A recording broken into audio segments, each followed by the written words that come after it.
Combattantes et combattants, je vous salue et vous réitère toute ma confiance, vous qui n'avez jamais cessé de croire à notre victoire certaine.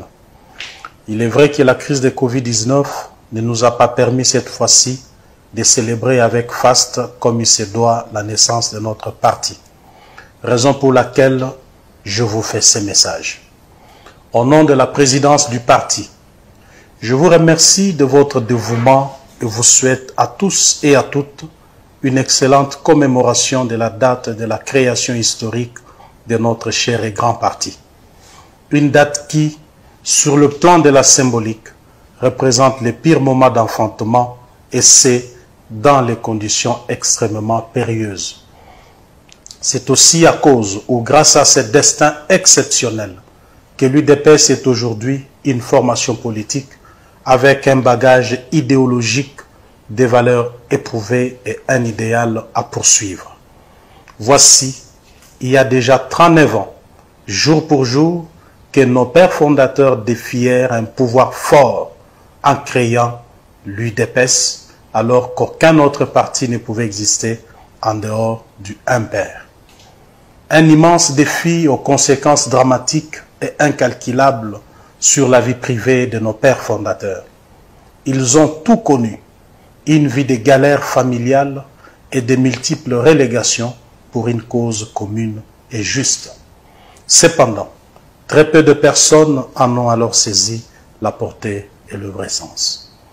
Dans ces contextes politiquement dangereux et socialement exécrables, il a fallu du caractère, beaucoup de courage et de détermination de la part de nos aînés pour enfin dénoncer les excès et les travers d'un pouvoir autocratique.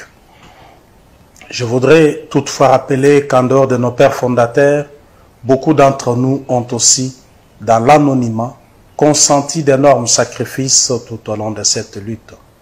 Certains ont été portés disparus pour avoir osé parler de l'UDPS. D'autres gardent encore dans leur chair les stigmates des atrocités subies.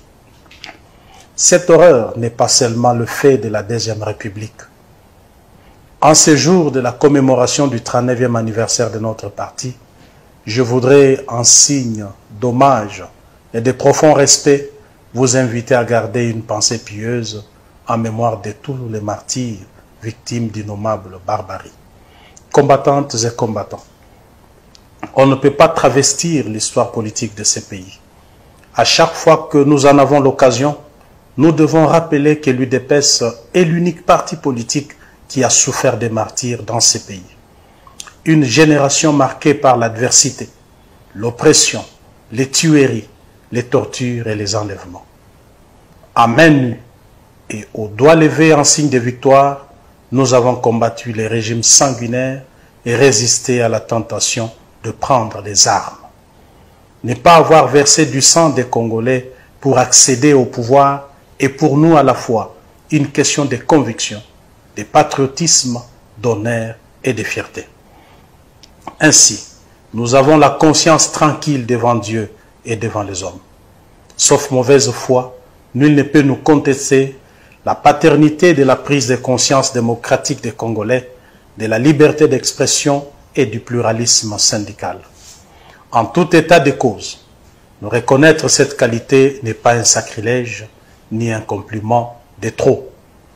C'est plutôt le juste retour des choses, car nous n'avons fait qu'assumer devant l'histoire ce qui est notre devoir de citoyens. Il faudrait bien lire les signes du temps. Avec l'avènement de l'UDPS au pouvoir, les lignes géostratégiques en Afrique centrale ont bougé. Le paradigme a changé.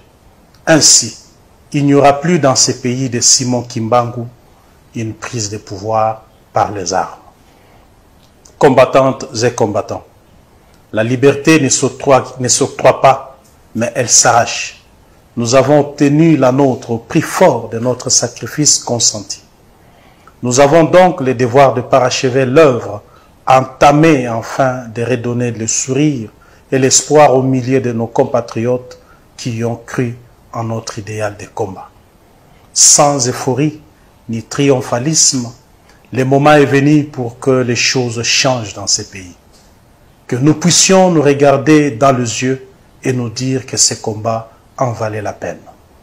je dois vous avouer qu'à l'approche du 40e anniversaire de l'UDPS, j'éprouve un sentiment d'urgence. L'urgence de se moderniser en tant que parti, de s'adapter aux nouvelles donnes et aussi d'aider les Congolais à goûter à une vie meilleure que celle des galères et des manques. Car manquer de tout dans la vie rend un peuple forcément insensible à sa propre souffrance et l'empêche d'envisager l'avenir avec sérénité.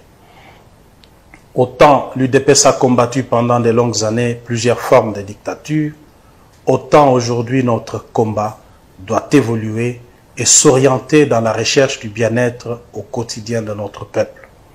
Combattantes et combattants, je suis conscient que beaucoup reste à faire pour rencontrer vos préoccupations en rapport avec l'emploi.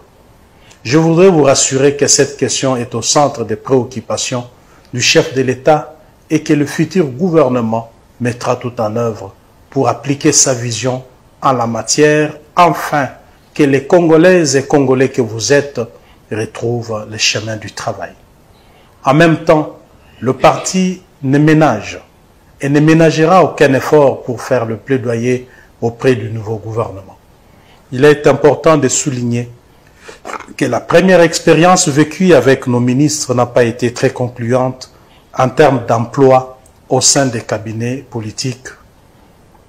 L'UDPS étant un parti de masse, cette fois-ci, toutes les dispositions utiles et nécessaires seront prises afin d'éviter que cela ne se reproduise. Combattantes et combattants, notre parcours, les expériences vécues et les souffrances endurées tout au long de notre lutte ont représenté pour nous les chemins du calvaire. Il serait donc inconcevable et dommage qu'à cause de nos petites querelles intestines, l'on perde ses pouvoirs au terme de notre mandat.